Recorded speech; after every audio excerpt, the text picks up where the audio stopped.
Hey, what's going on out there, YouTube? It's your main man. Welcome to today's edition of the Wrestling Drive. Let's hit the road. It is Monday morning. This means, of course, this big Monday Night Raw. I feel like this is the second big Monday Night Raw in as many weeks, which is pretty cool. And then the surefire sign of things, a sign, I guess, that we're on the road to SummerSlam. It should be some things that people are excited about, and it's glad to see that this is the second straight week where I feel like at least there's something going into Raw, a couple things going into Raw that you probably should tune into. So we'll get to that in a second, but wanted to first start off here, and nothing like a selfie to start the morning, huh? Wanted to first start off chatting with you guys about last night's Impact Wrestling Slammiversary pay-per-view event that is not ordered. But I will say, this is the first time in a really long time, now I'm talking like years and years and years, in which I can honestly remember there being a ton of hype going into a show for Impact Wrestling, and I wanted to take a wait-and-see approach, and it seems like I made a bit of a mistake. I was strongly considering ordering the show last night, and just at the last minute, there's just too much going on. It's tough during the summer. It's tough for WWE shows, and it's also tough where there are pay-per-view events that, the wicked action here to my left, yikes. It's also tough to justify, I guess, dropping down money on a pay-per-view when WWE includes all their pay-per-views in that $9.99 WWE Network price. But that should not discourage anyone, because I did hear that last night's show was a complete home run, and I think there's a couple different reasons for that. Number one, first and foremost, it was really cool to see the city of Toronto getting really excited for the show. I think it definitely helped. My little gimmick here is falling apart. I think it definitely helped that you had the likes of the post-wrestling guys, Wade King, John Pollock, kind of talking up the show, and it just felt like a bit of excitement. And I will say, with Bound for Glory coming to Queens, that's going to be a hard show for me to pass up on. I live right here in Queens, New York. It's going to be at the Melrose Ballroom, and which I believe they just did a show not long ago. Right there, not TNA, but someone else did one, and I heard it's a great little place to see a show, and honestly, I might have to go check that out, because I heard last night's show was awesome, and I think a lot of it has to do with the storytelling, and honestly, some pretty exciting characters. Number one, Austin Aries really is going out of his way to prove what he said deserves to be a top guy. Apparently his main event match last night was charged with Moose, and good for him. I mean, really bet on himself, had a good prominent spot in WWE. You could laugh all you want, but the Cruiserweight division was a pushed commodity when he was going for the title. I mean, he had a match at WrestleMania, and felt like he deserved more, and so good for him for being able to go out and join TNA Wrestling and be able to get more. So you've got to give credit to anyone who bets on themselves like that, and I heard him and Moose had an absolutely incredible match. How about Curtis Granderson, the Grandy Man, getting involved last night as kind of the keeper of the belt and being able to hand that over to Austin Aries? Thought that was really cool. So, any bit of buzz they could get. He's obviously playing right now for the Blue Jays. He's had a great career with both the Mets and the Yankees, and been to multiple World Series. So good for Curtis Granderson getting involved in the action, and good for Impact for being able to go ahead and preview him and get him, so to speak, as part of the show.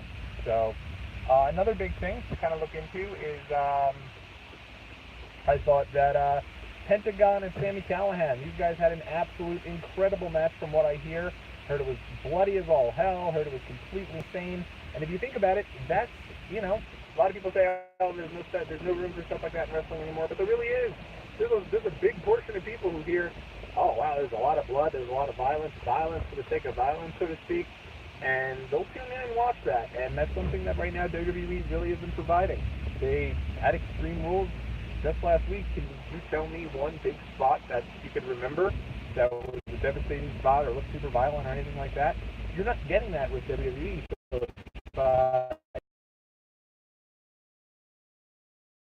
kind of niche and good core type audience that likes the hardcore wrestling, likes that whole nostalgic ECW type wrestling, then why not? I heard these guys absolutely killed it, and good for them. And Pentagon is really making a name for himself. Sami Callihan, another guy who felt like it wasn't working for him in NXT, went out to make a kind of bet on himself, and in the LAX, big LAX present against LAX past.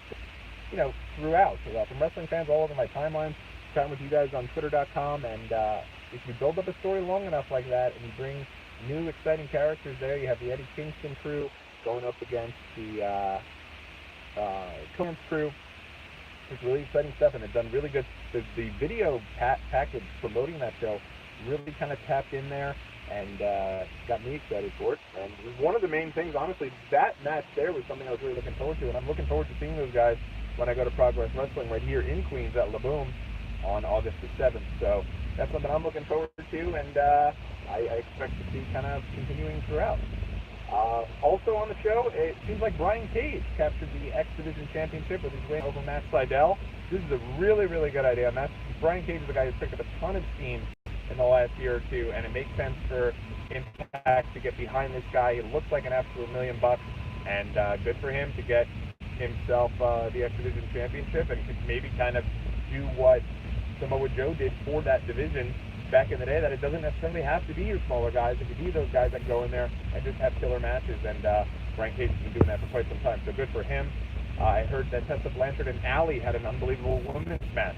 I believe Sonwa Sapp, I believe it was, over at Fightful.com, tweeted that this is one of the best women's matches he has seen in quite some time. So it's good to see Tessa Blanchard continuing to get her name out there and continuing to do well. Up here, just kind of going through some of the matches that happened yesterday. Again, it's getting away from, I feel like Universal Studios is a big deal. Don't get me wrong. I do think it's cool. The idea that you can go to Universal Studios and go see a wrestling show.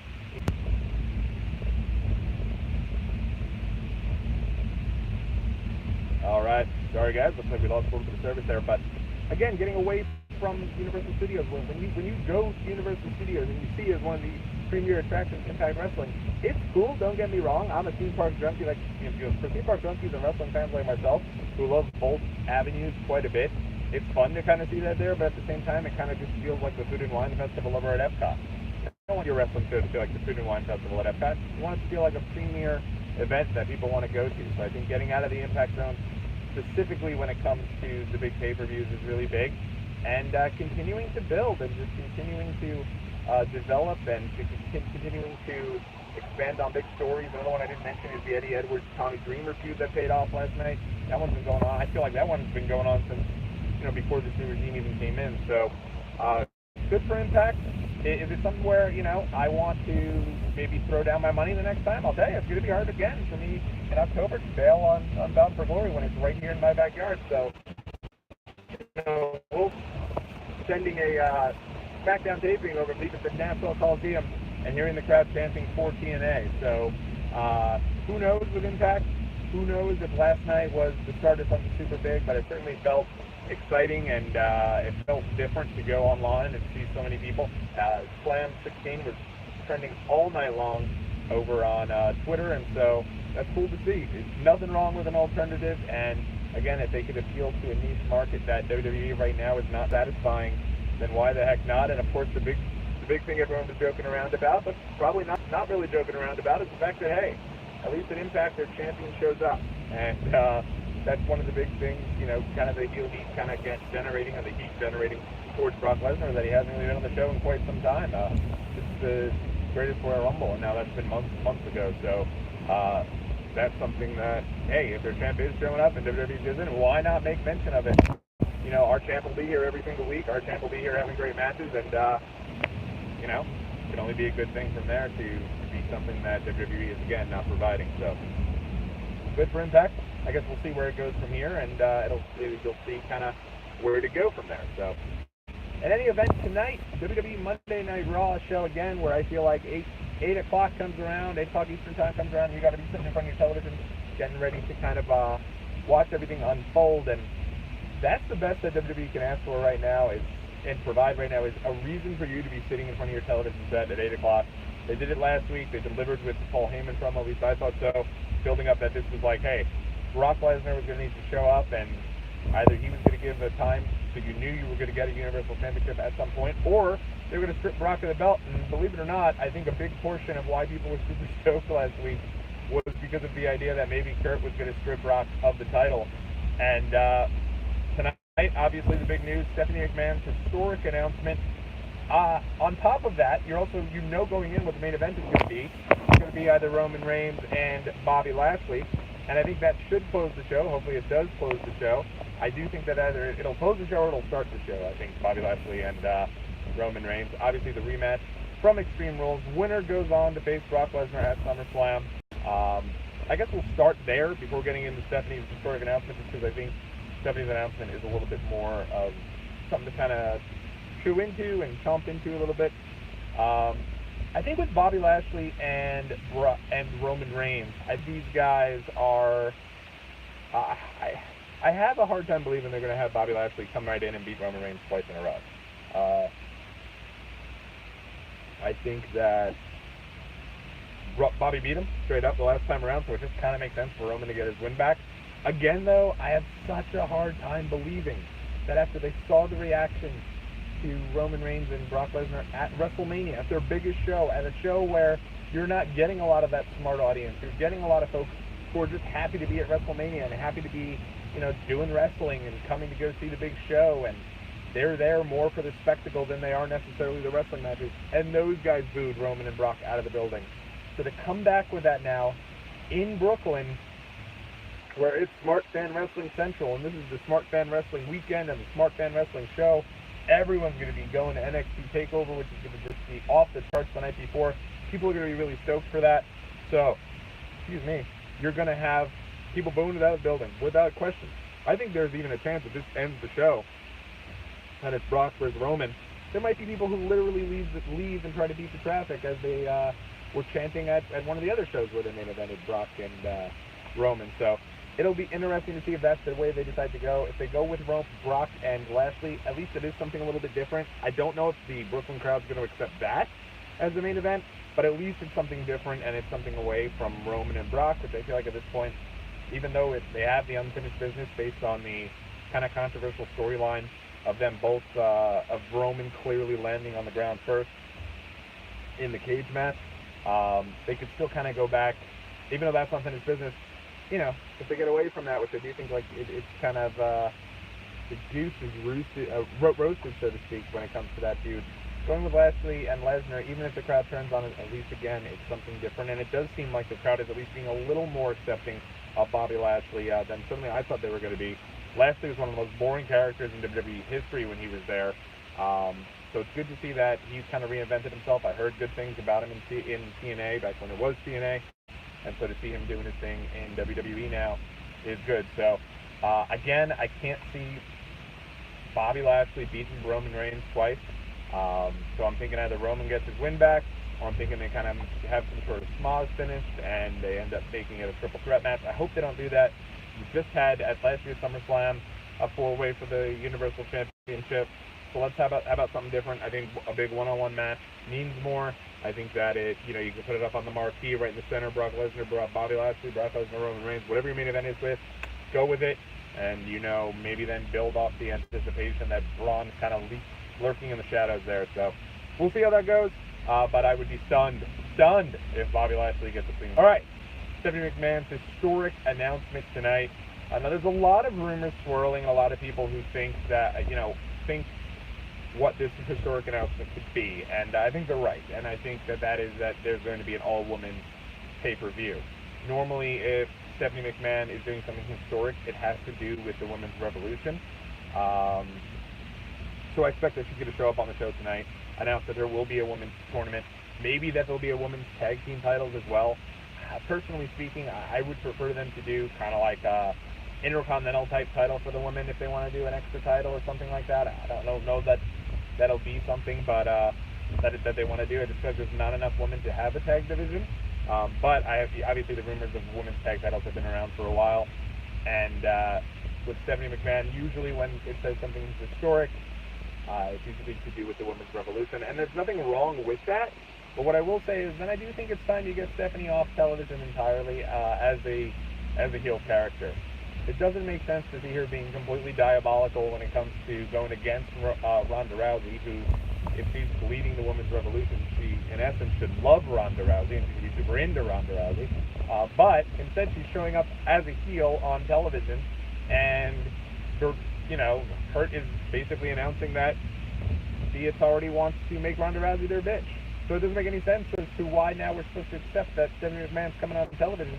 Last time we saw her, Ronda Rousey has been breaking her arm, and Stephanie's been kind of watching Kurt Angle there and making Baron Corbin her appointed constable. So at the end of the day, it's probably going to be a deal where Stephanie McMahon is coming out tonight, and you're going to love her, and you're going to do the yes chant and say, wow, Steph, she's making all these great moves for the women's revolution, when in all actuality, she has every reason to get booed right out of the building.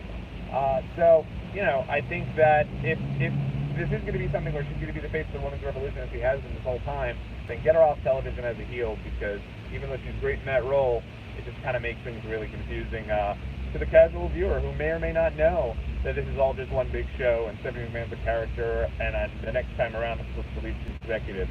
So I think it's something they really do need to consider. So I do believe that'll be the historic announcement. If there's anything else it could be, I think it could be one of two things. I think either another thing is going to be that Stephanie fires Kurt Angle and takes over Raw on her own, or Stephanie comes out and announces tonight that Brock Lesnar has re-signed with WWE and has agreed to do more dates. You're going to be seeing Brock Lesnar more just to kind of generate heat. I don't think that'll actually be the way that it is. Certainly Brock seems like he is going over to UFC, and I doubt he's going to be re-signing with WWE to do more dates. He might be re-signing to be with WWE kind of while he's in UFC. But one thing I will say is she could at least say that, generate some heat, because again, Steph has been a heel. Steph has been established as a really big heel. But because of the fact that it has not been a big announcement that's been promoted, but rather a historic announcement, historic usually means that it has something to do with the women's revolution. And I think that'll mean definitely that they'll be having a all-women's pay-per-view, and on top of that, you're going to also be seeing women's tag titles or some sort of new tag title, maybe even a new women's show. Who knows? But it's fun to speculate. It's fun to kind of think about that, and it'll be fun to tune into Raw tonight and see kind of what happens. Hope you'll do it for me here tonight.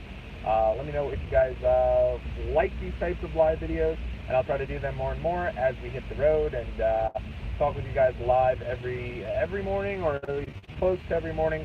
We'll jump back on tomorrow. I'd say around tomorrow a little later, let's say around 10:30, 11 a.m. tomorrow to talk about all things Raw and all the big happenings. But in doing so, we'll be here, and who knows, maybe we'll even be live tonight on YouTube Live and kind of breaking down all things Monday Night Raw. So until next time, everybody, this has been your main man, Tommy, on the spot. Thank you so much for checking out this morning's edition of the Wrestling Drive. Make sure you subscribe below, and make sure you check out the Locked On Wrestling podcast this Wednesday. We're continuing our dive back in time 20 years ago as we rewatch Fully Loaded 1998 in live time. Until next time, everybody, thanks so much for joining me. Have a great Monday.